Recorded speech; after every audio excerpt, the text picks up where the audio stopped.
வணக்கம் நண்பர்களே, முக்கிய செய்திகளை இந்த பதிவில் பார்க்க போகிறோம். என்ன செய்தி?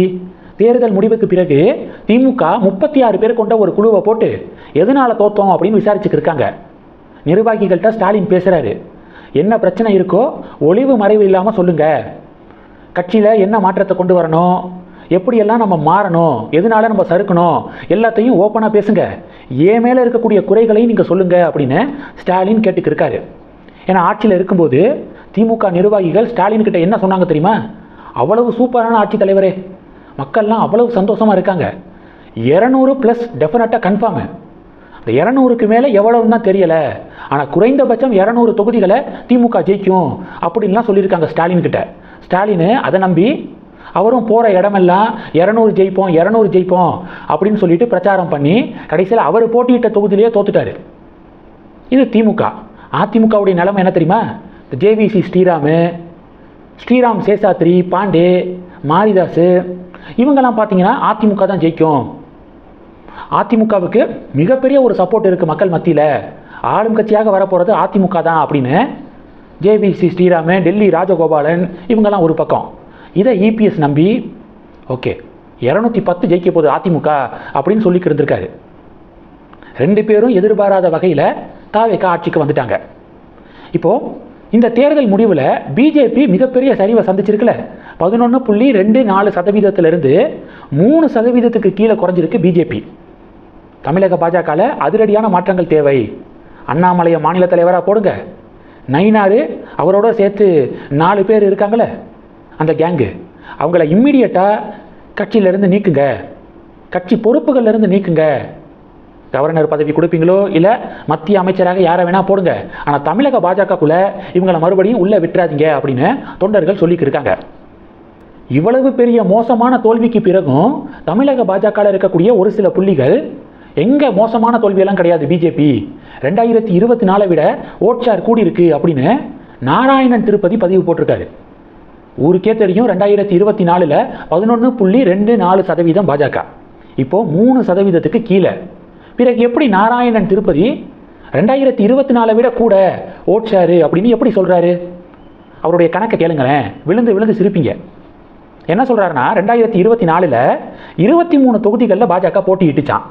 அந்த 23 தொகுதிகளில் பதிவான மொத்த வாக்குகள் 2.5 கோடியாம். அந்த 23 தொகுதிகளில் பாஜக வாங்கிய வாக்குகள் 49 லட்சமா. பதிவான டோட்டல் வாக்குகள் அந்த 23 தொகுதியில் எவ்வளவு? 2.5 கோடி. பாஜக வாங்கினது 49 லட்சம். அப்போது 19.62% வாக்குகள் பிஜேபிக்கு கிடைச்சிருக்கு. இப்போ 2026 27 தொகுதிகளில் பாஜக போட்டியிட்டுச்சு. கூட்டணி கட்சிகளோடு சேர்த்திங்கன்னா தாமரை சின்னம் 33 தொகுதிகளில் போட்டியிட்டுச்சு. இந்த 33 தொகுதிகளில் பதிவான மொத்த வாக்குகள் 66 லட்சமா. தாமரை சின்னத்துக்கு விழுந்த வாக்குகள் 14,67,000. 66 லட்சத்தில் 14,67,000 எவ்வளோ பர்சன்டேஜ்? 22%. 2024 கூடயா 2026 பிஜேபி கூடயா அப்படின்னு கணக்கு போட்டு வச்சிருக்காரு. யாரை ஏமாத்துற வேலை அப்படின்னு பாஜக தொண்டர்கள் பதிலடி கொடுக்குறாங்க. முதல்ல நம்மளுடைய தோல்வியை நம்ம ஒத்துக்கணும்.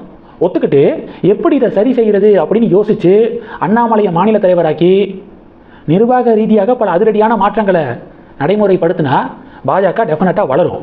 அதை விட்டுட்டு 2024 விட 2026 கூட அப்படின்னு இப்படி பொய்யான கணக்குகளை போட்டுக்கிருந்தா எந்த ஜென்மத்திலையும் பாஜக வளராது அப்படின்னு பாஜக தொண்டர்கள் பதிலடி கொடுக்குறாங்க.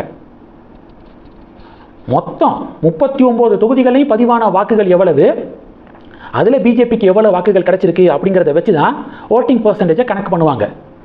எல்லாருமே எலெக்ஷன் கமிஷன்லாம் அப்படி தான் கணக்கு பண்ணுவாங்க.